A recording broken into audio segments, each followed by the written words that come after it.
What is up, guys? It's the Sound Alchemist, and today I'm back with... Gersh 1, my hair's not fluffed. We're gonna get a fluffer, but Ooh. not for your hair. Mm-mm. And today, we're back at it answering more questions from you guys in another spine-tingling for the greater... That's a sick WAAAGH, because there's Nurgle orcs. That's true. This is a video series where we answer the questions left by you, the viewer. If you have a question for us, comment down below. Put question in front of your question, because we get those questions first. And that is what none other than Erock9 has asked. His question is one that bestills my heart. Is Konrad Curze really dead? I refuse to believe that a no-name assassin can kill a Primarch. He had a name. Or she. Yeah. The thing about Konrad Curze is that he wanted to die. He was cursed or blessed with visions of the future. And these visions always ended in death, misery, destruction, chaos. So knowing all this, hating his own legion for being murderers, criminals, convicts, he was basically put in the position of either do nothing and make the best of your situation, which is crap, or do something about it. And he tried to do something about it because he got captured, but he broke out and he fought with like the lion and whatnot. But his endeavors were stopped short when an Imperial assassin was sent to take his life. Now usually, this is the weird thing, because usually when assassins go for the kill, they don't try to talk to their victims. They're there for a mission and they do it till, it's done. Whether that involves them dying or their enemy dying. And not this time. The assassin walked up to him and they actually had a conversation. And then the scene just cuts to black. Yep. And we don't see Konrad Curze after that. So we're led to believe that, yeah, she did kill him. But again, it's a Primarch, a freaking popular one at that. And for him to go out that way, I doubt it. Yeah, I do see GW later, far in the future, doing something along the line of bringing him back. And also you have to keep in mind that if they do bring him back, it's kind of like with Sanguinius, where if they bring Sanguinius back, part of the lore gets lost. Part of or not lore, but part of the impact. Yeah, what makes that chapter the chapter. Yeah, it goes away because like you were saying in the beginning, Curze wanted the Emperor to kill them because he wanted to prove a point. Mm-hmm. He wanted to be like, see, you never cared about us, Primarchs. Yeah. So if he doesn't die, then what does that mean? That the Emperor did care, and he was just stupid. So it's going to be interesting. I believe that he's not dead, and I believe that they will bring him back because money. But for a story and for the lore, it would be nice to just have him die and be done. Right. Have him get his one wish that he always wanted. It's a very dark and depressing life and storyline for Konrad Curze, but that's the kind of guy that he was. Really badass though, because in the Istvan massacre, Lorgar was about to die. Corvus Corax was literally about to punch through his head with the talons, and no, Curze came to the rescue with his own daggers and caught the blow, and he actually fought and was winning against Corvus Corax. Yeah. It's a shame that he was on the wrong side of history. Yeah. Most of the Primarchs though end up doing that because of their legions, because I feel like Perturabo was the same. Mm-hmm. Or it wasn't his fault that his legion was the ones that were supposed to pick up after the expeditionary fleets and stuff. Yeah, and it wasn't his fault that chaos happened. Yeah. It was all his underlings. Tis. Good question though. Yep. This next question comes from Laiturin Mato. Can a Space Marine be turned into a Servitor? No. Space Marines do not do that. They have the high honor of becoming dreadnoughts, Mm-hmm. which is way better. Just think of how diminishing and it doesn't make sense to have a freaking super soldier be lobotomized and just be used as like a servant, really, a butler. Yeah. If you wanted to include that in a good Chaos Warband, you could. Oh yeah. like a captured space marine that they've lobotomized now, and he like when his loyalist brothers come and he's just a battle servitor now. That'd be kind of cool. Yeah, or it's like just a means of like trying to show dominance that, oh, I'm the best Chaos Lord. If you go against me, that's what's gonna happen. Yeah, like watch the fan animation Death of Hope. That's exactly what I was thinking of. Yeah, where especially the latest one where they have the Ultramarine on the like hanging, chained up, and he's like cut in half. His eyelids are removed so that he watches like the people or his own battle brothers die. That's sadistic and awesome. Yeah. Good question though. This one's not a question, but it's something that I do want to talk about. Omega Little Bob has asked, why doesn't GW just make the new Eldar models into sexy anime space elves and they'll sell better? They could release big, newer, expensive character models for the Inari, but they haven't given the Eldar the line-wide refresh that the sisters got.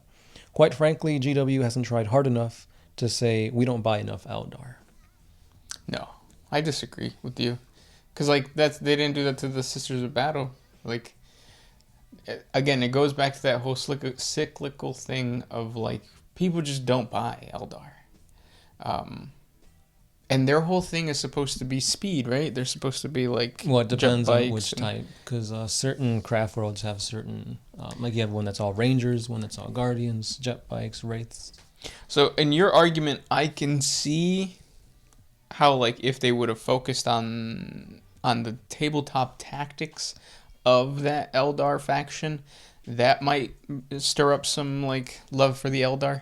But I don't know. I'm with them because, like, it's been, 20, 30 years that we've seen any good plastic Eldar models. Like, if you want to play Striking Scorpions or any other aspect of the Eldar, they're metal models. Like, you can't even find a good sculpt. Yeah, but, like, because you could say that about the orcs, too, because the war buggies are still, like, old. Like, the orcs look like Gretchens. Like, they're really small. So you could say the same thing about that, but, like... But you can't even play their basic troop. You can. They're warriors? Well, warriors, yeah. But, like, I don't know. It's like... The options aren't there if you want to play a good Eldar army. You're kind of forced to play Harlequins and Inari because you don't have that. Yeah, that's what I'm saying. Like, if they focus on the tabletop element of it, of like them winning, like if they made them competitive, really, really competitive, then yes, people buy. Because that's what happened in 7th edition, right? Was it 7th? For the Eldar? Yeah. Was it 6th or 7th? Where like shooting armies were like really good. Oh, it was definitely 7th because you had shenanigans that you could move, shoot, and then shoot again. And, yeah. If you do that, then yes, then all of a sudden that would be the revamp that people are looking for. But new models is not enough, I think. And the gods or Iliad and all that was proof of that. Of like you had a freaking god, but people were still like.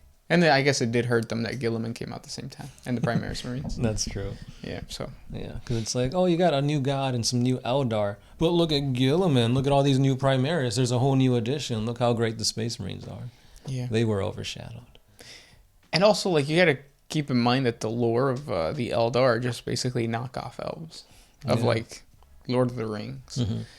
So... But I think that's what a lot of people like, too. You could play elves in space. Yeah, that's true. Yeah. Like, kind of like people who are really into, like, World War II tanks and stuff like that. That's why they play Imperial Guard, because they like the Lehman Russes and the Demolishers and all that kind of stuff. Same thing for squats. There's a huge vocal minority, I guess you could say. Yeah. That wants squats to be a thing, because it's like, dwarves in space. That would be cool. I would like that.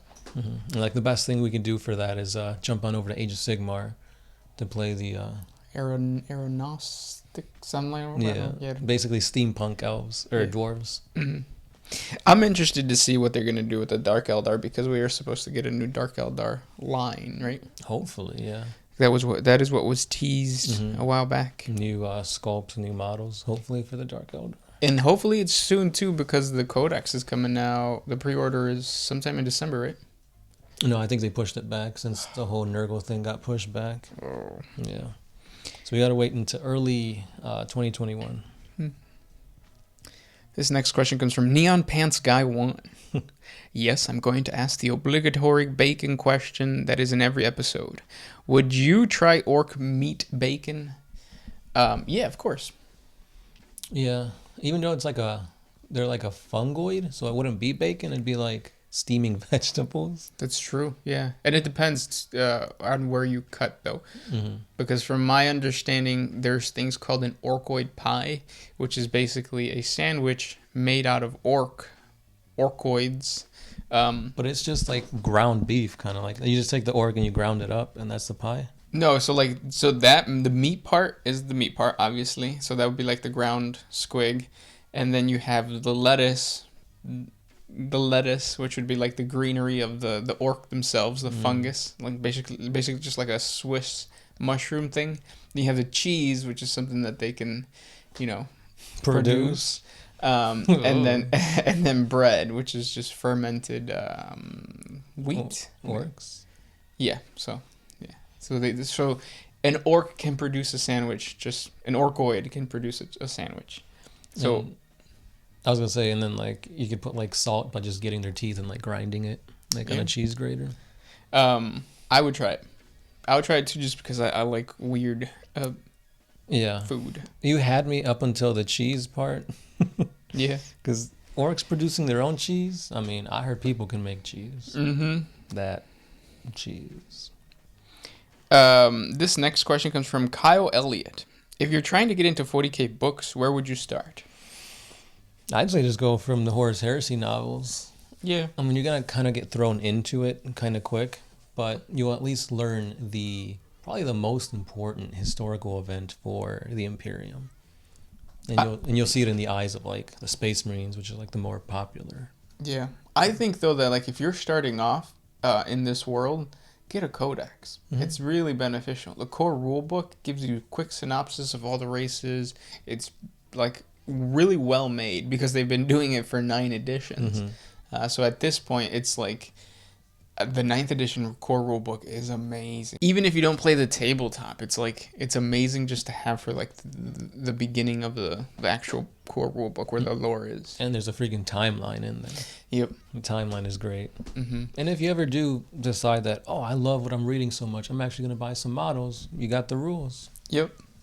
Because like the problem too with like starting with Horus Heresy or the Beast or anything like that, you just get a small glimpse of what the 40K universe is like, when in reality it's like a huge, so much more. Yeah, universe. That's like reading about. I was gonna talk about Harry Potter, but I don't think that makes sense. Because like if you read like the first Harry Potter book, but like the universe is so grand, like with like Grindelwald and all this stuff. And I think that it does. That is a good correlation because they're so different. So like the Harry Potter universe is based off of the story with Harry Potter Harry Potter and his like journey through his life, and then that expands into more because that is how the book was written. Whereas in 40K the universe was created and then they go in and then they create these little storylines for these individual characters like Gilliman and Farsight and stuff like that. Robert Sanchez. Mm-hmm. So it's like a good. It's like different than most science fantasy. Mm-hmm. I wonder if Dune is like that. I can't wait to watch the movie. And we might get it for free if you have HBO. Sweet, I got it free. Well, not for free, but I mean, you still got to pay the subscription, but you don't have to pay extra to watch it. Yeah. I wonder how that's going to happen. Like, if that's actually going to work out, and that's the future of like movies and stuff. I was surprised that Wonder Woman was going to be in theaters. Yeah, in theaters and also on HBO. Oh, at the same time? Mm-hmm. Oh, okay. So you got HBO, you could watch it on Christmas Day. Sweet. I just got to get a nice sound system. Just get some like some string in a cup. Y te lo pones a la oreja. And then I'm like, ooh, it sounds like it's behind me. Simon Teese. Are there such things as newspaper and TV shows or media outlets for the average imperial citizen? Yes. There's actually a lot. Yeah. Here's another good piece of advice if you want to get into like the 40K, the lore of the 40K universe. In terms of books, get the Dark Heresy books because that goes in depth as to like what it's like to have a data slate, what it's like to have like these news outlets type of situation. Because as a dungeon master, so Dark Heresy is basically just a like Dungeons and Dragons. Yeah, a role playing game. Yeah. So as a DM, you're being taught about the world so that you can put your characters, your players into this world. And if they have to get information, say like, yeah, there's a news data whatever thing, servitor, and it all goes through it. So. But yeah, think like cyberpunky, but like to the extreme. Right. With a lot of chaos. Even though I don't like that most non 40K, or it is 40K still, but like, so like Dark Heresy, the new Darktide thing. The video game, yeah. Whenever they talk about like chaos, it always seems like it's Nurgle. That's kind of annoying. Yeah, show us some Slanesh chaos stuff. Please, I want to see some titties. Quarantine has made us horngry. Yes, exactly. Hungry for horniness. Yeah. This question comes from J.S. Couture. Which chaos god would Donald Trump worship? I don't think he would worship any chaos god. I think he would worship himself. Yeah, so undivided, but have him as like the god figure. I could see him being turned into a chaos spawn, for sure. This one is by Gideon Kreider. Should the next Blood Bowl game have Warhammer 40K DLC? If so, maybe just skins or full-on teams. So Blood Bowl is something that we never talked about on this channel. Think football, but with like, generally it's like Age of Sigmar or fantasy characters. Sometimes even like Halloween characters. Like, Really? there was like Frankenstein and like mummies and werewolves. That's kind of cool. Yeah, so it's a different type of a tabletop game that does have like, Gretchen. I guess Gretchen could be a part of it because orcs are part of like fantasy. But yeah, I mean, I've never played the game. I don't know how fun it is. I don't really know any of the rules, but every now and then, like the Warhammer community puts out an article talking about it, and I look at it from time to time, but it was never anything that really sparked interest in me. The thing that annoys me about Blood Bowl is that if it would come for 40K, or it would transfer over to 40K, it doesn't fit. Like, yeah, it seems too gimmicky. Right, yeah. Like, there's no situation where a Tyranid is going to want to play football. Like, it just doesn't make any sense. Unless you have, like, you're at a Dark Eldar Coliseum, and the football is, like, a piece of meat that the Tyranids have been, like, deprived from, and they're, like, starving to eat it. And they're putting it up against like some Taus that are being forced to play football. That would be really good. If you do something like that, then yes, I would be interested in Blood Bowl. But the way that it's showcased for fantasy, it doesn't even fit for Age of Sigmar. Yeah, it's really weird. The models look awesome though. Like the orc models, I want to get some of those guys and convert them into Ard boys.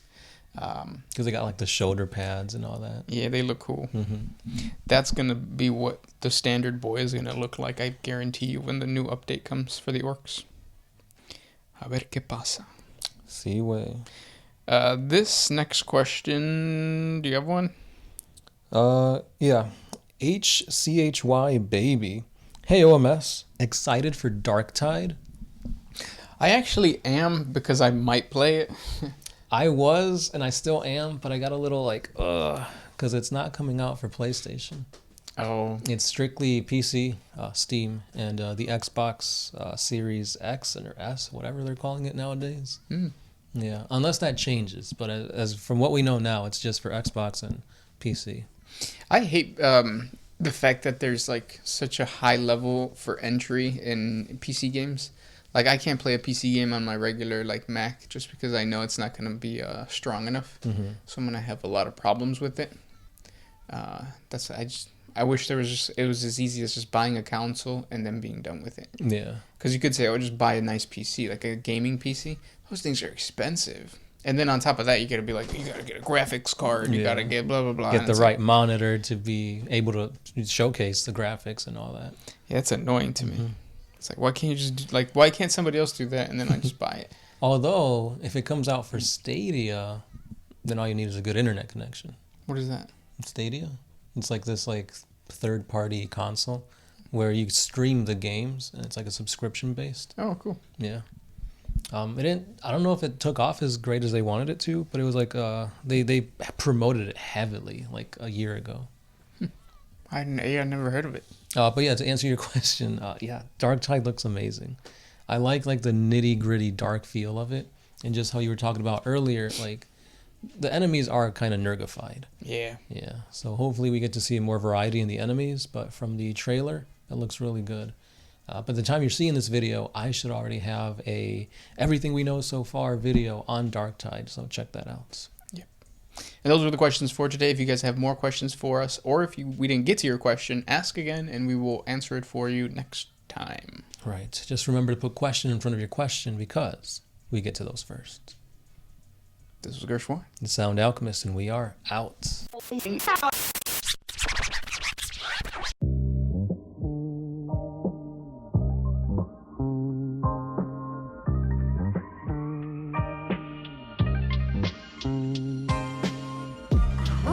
used to put my freedom first in any situation.